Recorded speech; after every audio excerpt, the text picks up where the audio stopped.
좋으신 하나님 감사합니다. 우리 안에 이 고백이 넘칠 수 있도록 은혜를 부어 주시옵소서. 나의 힘이 되신 여호와여, 내가 주를 사랑하나이다 라는 고백이 오늘 이 예배 가운데 선포되고 들려질 수 있도록 인도하여 주시옵소서. 좋으신 하나님을 찬양하며 감사하며 기대합니다. 예수님의 이름으로 기도했습니다. 아멘. 예수님은 누구십니까? 세상에서는 예수님을 인류의 4대 성인 중에 한 명이라고 이야기하고 있습니다.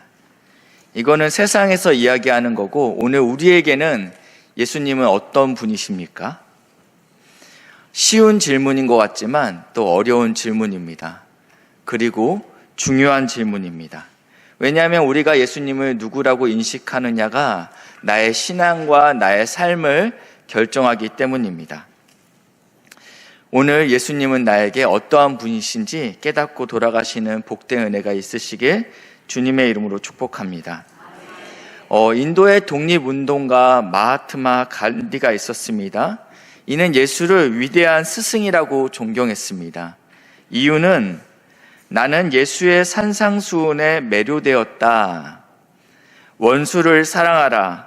오른뺨을 맞으면 왼뺨도 돌려대라. 예수님의 이러한 비폭력과 사랑의 원칙에 동의하며 자신의 비폭력 저항 운동을 펼쳤습니다. 또 다른 인물인데요. 미국의 건국 지도자 중에 한 명입니다. 미국의 3대 대통령 토마스 제퍼슨이 있습니다. 그는 예수를 어떻게 이해했냐면 도덕적인 가르침을 주는 좋은 선생님이라고 이해했습니다. 그리고 그는 자신이 가지고 있는 성경책에서 이 신약 성경 중에서 예수님이 보여주신 초자연적인 기적들을 가위로 다 잘라내기 시작합니다.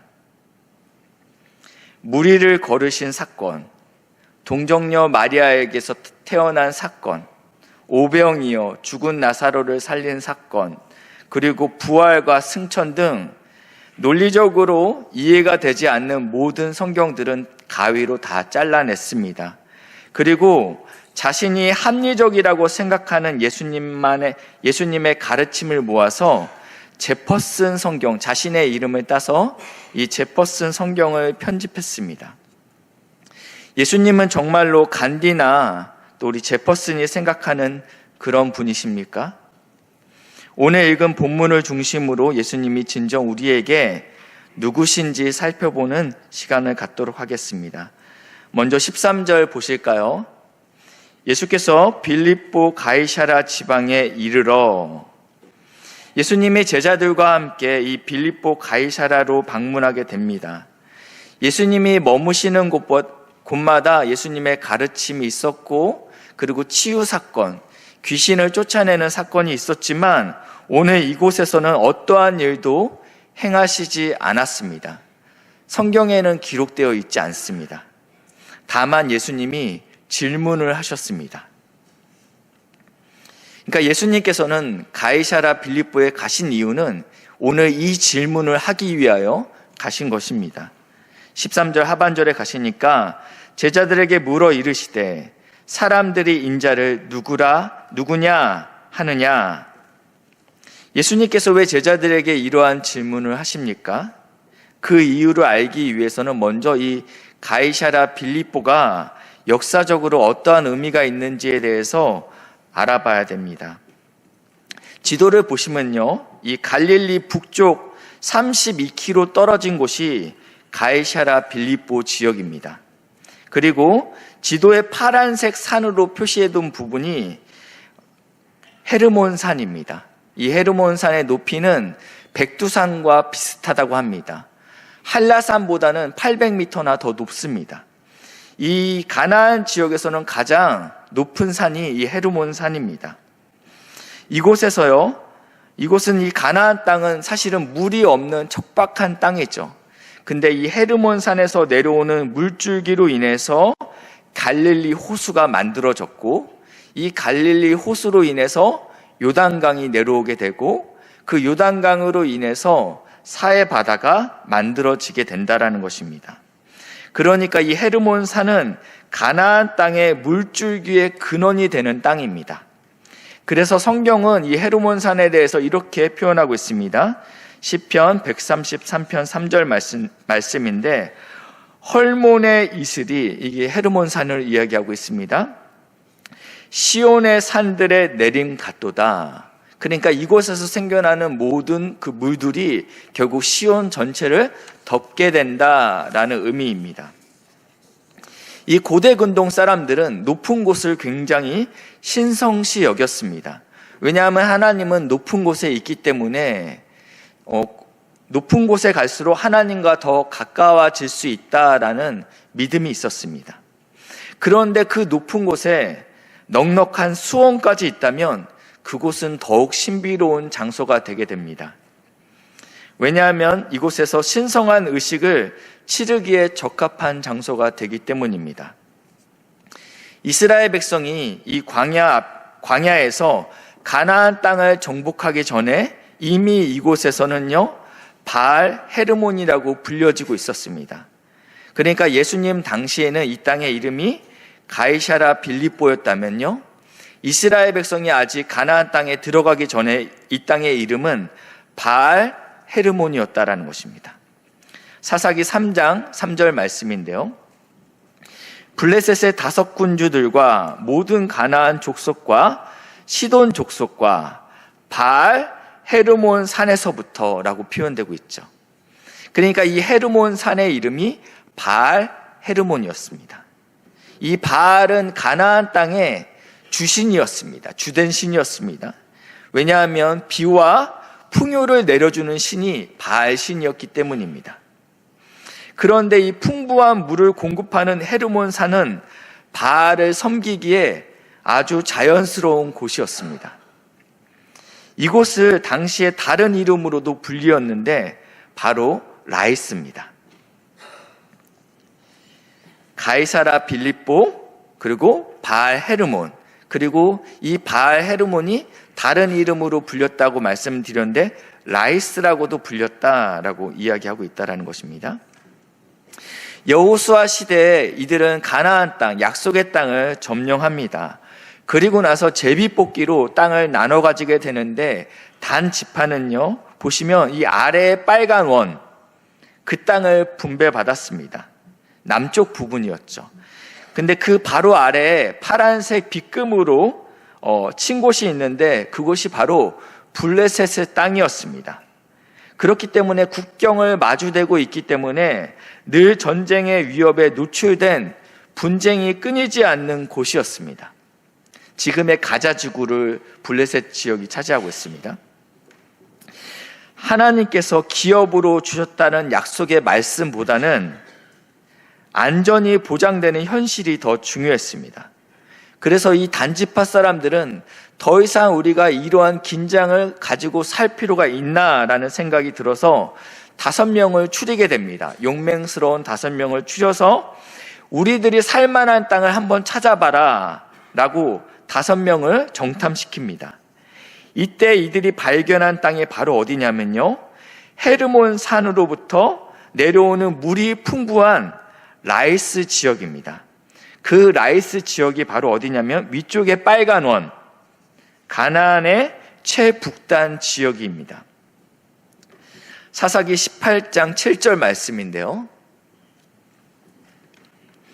이에 5사람이 떠나, 이 정탐꾼 5명이죠, 라이스에 이르러 거기 있는 백성을 본즉 염려 없이 거주하며 시돈 사람들이 사는 것처럼 평온하며 안전하니 그 땅에는 부족함이 없으며 부를 누리며 시돈 사람들과 거리가 멀고 어떤 사람과도 상종하지 아니함이라. 이 정탐꾼이 발견한 이 땅은 무릉도원이었습니다. 가나안에서는 보기 힘든 넉넉한 수원과 울창한 숲이 있었습니다. 무엇보다도 그들의 마음이 들었던 것은 주위에 이방 민족이 없었다라는 것입니다. 더 이상 전쟁의 위협으로부터 불안해하지 않아도 되게 되었다는 것입니다. 이렇게 최남단에 있던 단이 이제는 최북단으로 이주를 결정하게 됩니다. 그리고 그곳의 원래 이름이 라이스였는데 이제는 그 조상들의 이름 단으로 변경하게 됩니다. 사사기 18장 29절 말씀 같이 한번 읽겠습니다. 시작.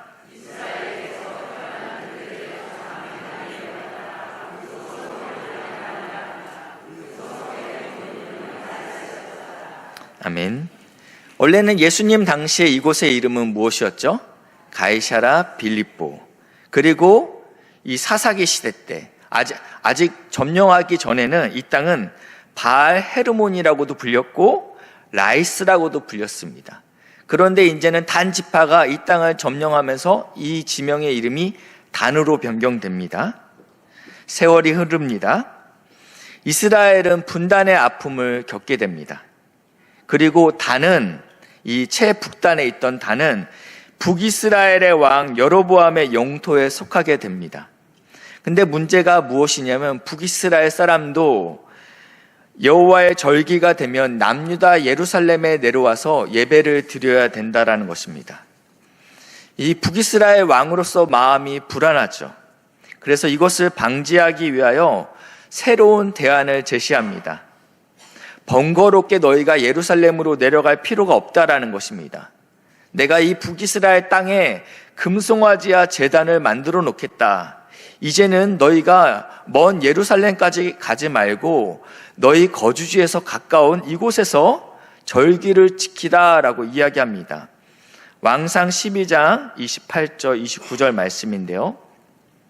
이에 계획하고 두 금송아지를 만들고 무리에게 말하기를 너희가 다시는 예루살렘으로 올라갈 것이 없도다. 이스라엘아, 이는 너희를 애굽 땅에서 인도하여 올린 너희의 신들이라 하고. 29절입니다. 같이 읽겠습니다. 시작. 이렇게 북이스라엘의 왕은 이 금송아지를 만들어 놓고 이렇게 이야기합니다. 이것은 새로운 신이다라고 이야기하지 않습니다. 이것은 너희를 애굽에서 인도하여 낸 그 신이다. 여호와다. 근데 이렇게 금송아지다라고 말씀하고 있는 거죠. 그러면서 하나는 베델, 북이스라엘의 최남단에 있습니다. 또 하나는 단에 두었다. 북이스라엘의 최북단이죠. 그렇기 때문에 너희가 편한 곳, 더 가까운 곳에 가서 이제는 섬기면 된다라고 이야기하고 있습니다. 단은 이제는 금송아지를 하나님이라고 섬기는 제단이 놓여진 곳이 단입니다. 이후 중동의 역사는요, 여러 제국의 흥망성쇠를 거듭했습니다. 제국이 바뀜에 따라 섬기는 우상은 바뀌었습니다. 그러나 단은 여전히 우상을 섬기는 장소라는 것입니다. 제국의 흐름이 어떻게 흘러가죠? 아수르가 북이스라엘을 멸망시킵니다. 그리고 이 아수르를 바벨론이 멸망시키고요. 그리고 페르시아, 그리고 알렉산더 대왕이 나타나서 헬라 제국을 건설합니다. 이 헬라가 통치할 때 이 단 지역에서는 판이라는 신을 섬기게 됩니다. 이 신은 목축의 신입니다. 목축을 하기 위해서는요, 풀과 물이 풍부해야 됐습니다. 이 단이 목축하기에 굉장히 적합한 곳이었습니다. 그래서 이곳에서 판을 섬기게 된 것입니다. 그래서 판의 이름을 따서 이 도시의 이름이 이제는 파네아스로 바뀌게 됩니다. 판을 위한 도시라는 뜻입니다. 다시 한번 보시면 가이사라 빌립보가 바알 헤르몬이 됐고, 그리고 라이스, 그리고 단, 그리고 파네아스, 판을 위한 도시가 되었습니다. 뭔 가이사라 빌립보 하나 설명하는데 이렇게 구구절절 다 이야기하냐 할 수 있는데 이제 거의 다 왔습니다. 조금만 더 따라오시면 끝이 보입니다. 이곳이 워낙 신성한 도시였기 때문에 이곳에는 판신 외에도 또 다른 신전들도 있었습니다. 네메시스 신전인데요, 인간의 생사화복을 주관하는 신이었습니다. 또 이곳에 우리가 너무나도 잘 알고 있는 제우스 신전도 있었습니다. 제우스는 누구죠? 신들의 왕이고 신들의 아버지죠. 특별히 이 판신의 아버지가 제우스입니다. 이러고 나서 헬라 제국도 결국은 멸망하게 됩니다. 이후에는 로마 제국이 다스리게 됩니다. 이 파네아스, 이 도시에 이제는 황제도 숭배하는 도시가 되었습니다. 특별히 분봉왕 헤롯 빌립은 이 황제에게 잘 보이기 위해서 이 황제의 신전을 더 크고 화려하게 중축하면서 이 도시를 로마 황제에게 헌정하게 됩니다. 황제시여, 이 도시는 당신의 도시입니다. 그러면서 도시의 이름도 변경합니다. 자신의 이름 필립, 그리고 황제의 이름 카이사르를 빌려서 도시의 명이 이때야 비로소 가이샤라 빌립보가 됐다라는 것입니다. 자, 이제 드디어 끝났습니다. 바알 헤르몬, 라이스, 단, 그리고 판을 위한 도시 파네아스, 그리고 이제는 황제의 도시가 됐다라는 것입니다. 황제의 도시의 이름은 가이샤라 빌립보. 온 세계를 통치하는 아우구스투 신전이 이 가이사라 빌립보에 세워진 것입니다.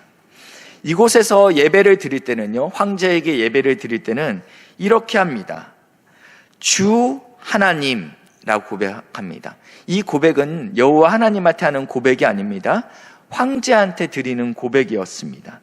도미누스 앳 데우스. 이것이 황제는 당신은 나의 주, 나의 하나님이십니다 라는 고백이라는 뜻입니다. 이렇게 가이사라 빌립보는 로마 황제의 숭배와 여러 우상의 숭배지의 중심이 되었다라는 것입니다. 하나님께서 이 땅을 축복하셨죠. 풍부한 물과 그리고 아름다운 자연을 주신 땅이 가이사라 빌립보입니다. 그런데 이 땅에서는 예로부터 바알을 숭배하고 그리고 금송아지를 숭배하고 그리고 목축의 신인 판을 숭배하고 그리고 복과 저주를 준다는 네메시스, 신들의 신, 신들의 아버지 제우스를 섬기는 우상 숭배가 끊이지 않는 도시였다라는 것입니다. 사실 이러한 것들은 사람의 손으로 조각한 것이죠. 사람의 손으로 조각하여 만든 거짓 신이라는 것입니다. 여기에 더해서 실제적으로 온 세상을 다스리는 눈에 보이는 신이 등장한 것입니다. 그리고 이 신은 일시적으로는 살아 있습니다. 그러나 인간이죠. 바로 로마 황제를 신으로 섬기는 이곳, 이 가이사라 빌립보에서 예수님께서 제자들에게 물으시는 것입니다. 사람들이 인자를 누구라고 하느냐? 이때 드디어 제자들이 대답합니다. 14절인데요. 같이 읽겠습니다. 시작.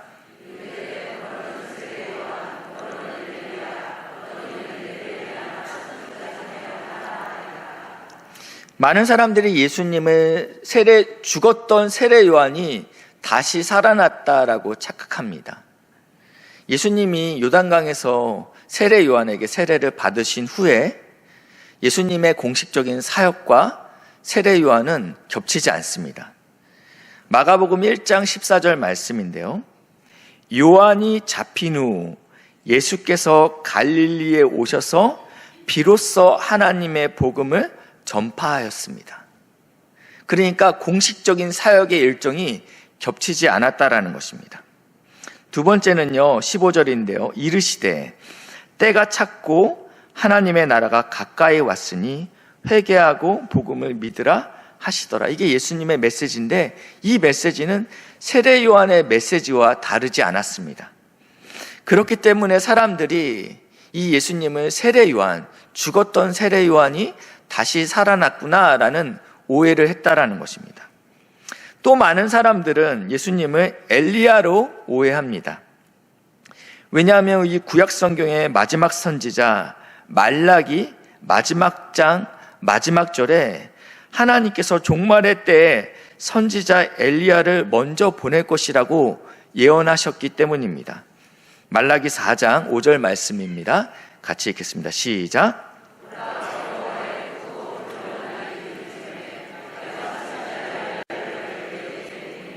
아멘. 하나님께서 여호와의 크고 두려운 날, 이 종말이 오기 전에 반드시 엘리야를 보내시겠다, 선지자 엘리야를 보내겠다라고 이야기했다라는 거죠. 그렇기 때문에 사람들이 그가 엘리야인가 라고 오해했다라는 것이죠. 세상이 보기에는 예수님은 이러한 선지자 중에 한 명일 것이라고 생각했습니다. 또 어떤 사람은 그는 좋은 선생이다, 그는 우리에게 본을 보이시는 분이다, 우리가 그가 보이신 그 본을 따라 살면 된다. 어떠한 사람은 예수님을 사회의 간습에 도전하고 그 당시에 부정하다고 이야기했던 세리와 죄인의 친구가 되신 분이다. 어떤 분은 예수님은 위대한 의사였다. 어떤 분은 그분은 위대한 선동가였다. 그의 메시지에는 권위가 있었다. 또 어떤 사람은 그는 작은 물고기와 떡으로 수만 명의 사람을 먹였으니 죄송합니다. 위대한 지도자이다. 그가 우리의 지도자가 되면 우리는 배가 고픈 일이 없을 것이다. 그리고 어떠한 사람들은 그는 우리를 로마로부터 독립시킬 분이다. 군사적인 쿠데타를 일으킬 분이다. 이것이 당시 사람들이 예수님을 바라보는 시선이었다라는 것입니다. 그런데 아직 예수님이 원하는 답이 나오지 않았습니다. 이 안에는 예수님이 원하시는 답이 없다라는 것입니다. 그래서 제자들에게 다시 질문하십니다. 그러면 너희는 나를 누구라 하느냐? 16절인데요. 같이 읽습니다. 시작.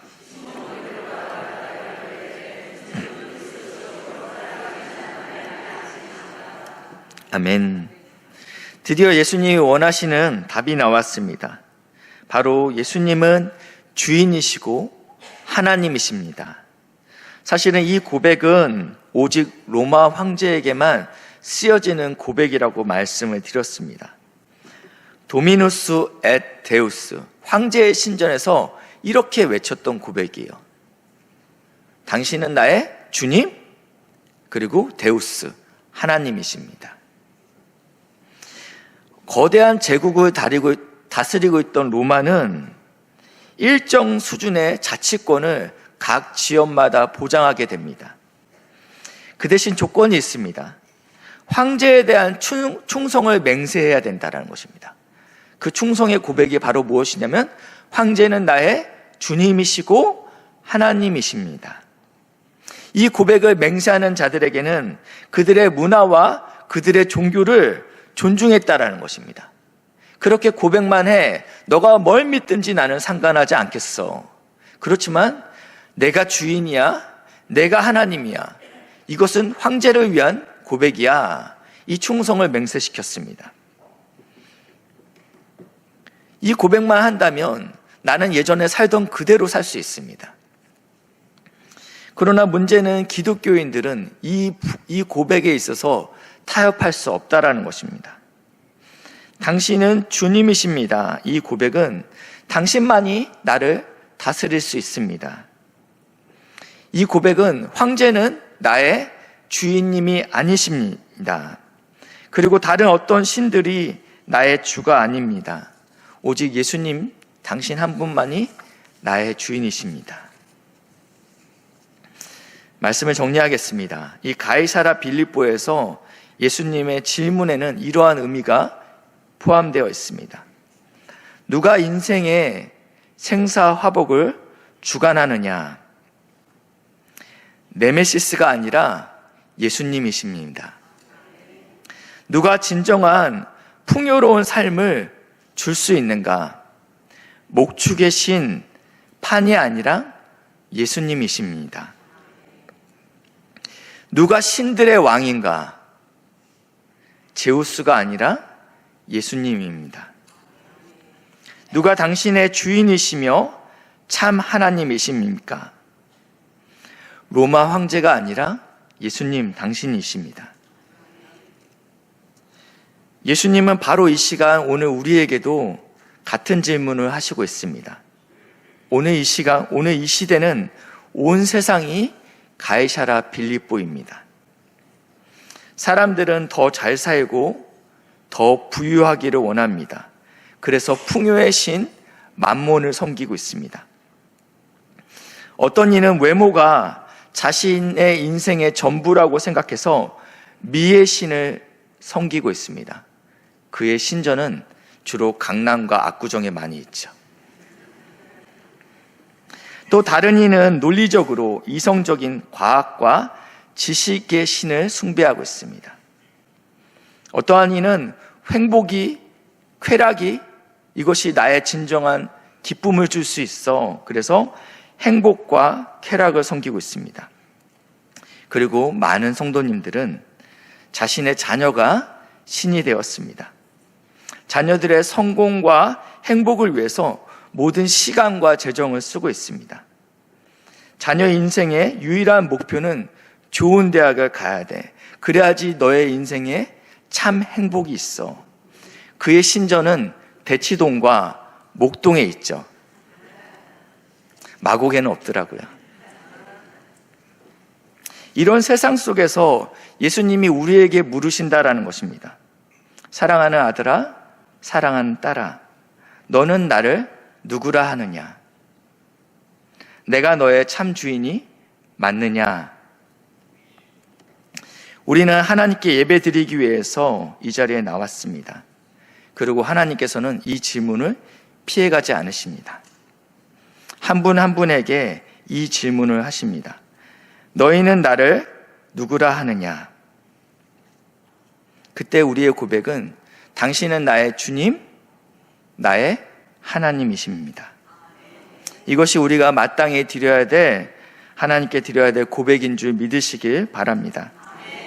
문제는 이 고백이 우리 안에서 스스로 나올 수 없다라는 것입니다. 17절 말씀인데요. 같이 읽겠습니다. 시작.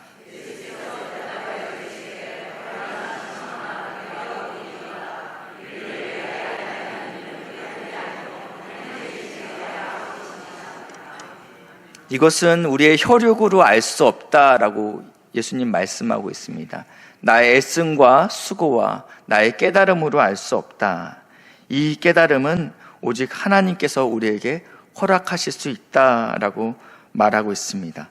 지금 이 시간에도 살아계시고 만왕의 왕으로 온 세상을 통치하시는 하나님께서 오늘 우리에게 성령을 보내주시고, 그리고 이 성령님께서 진정 예수가 누구인지 우리에게 깨닫게 하실 수 있다라는 것입니다. 이 고백을 할 수 있는 것은 내주하시는 성령께서 우리의 마음과 생각을 주장하시기 때문에 우리가 고백할 수 있다라는 것입니다. 그리고 예수님께서는 이 고백을 하는 자가 진정 복된 자다라고 말씀하고 있습니다. 사랑하는 신성의 성도님들, 우리 모두가 예수를 주로 고백하는 복받는 사람 되시길 주님의 이름으로 축복합니다. 기도하시겠습니다. 좋으신 하나님 감사합니다. 하나님의 자녀 삼아주시고 예수님 당신이 나의 주님 그리고 나의 하나님이십니다 라고 고백할 수 있도록 은혜 주시니 감사합니다. 우리가 머무는 이 땅이 가이사라 빌립보 같지만 하나님만이 살아계신 하나님이라 고백할 수 있는 믿음의 싸움 고백할 수 있도록 인도하여 주시옵소서. 감사드리며 예수님의 이름으로 기도했습니다. 아멘.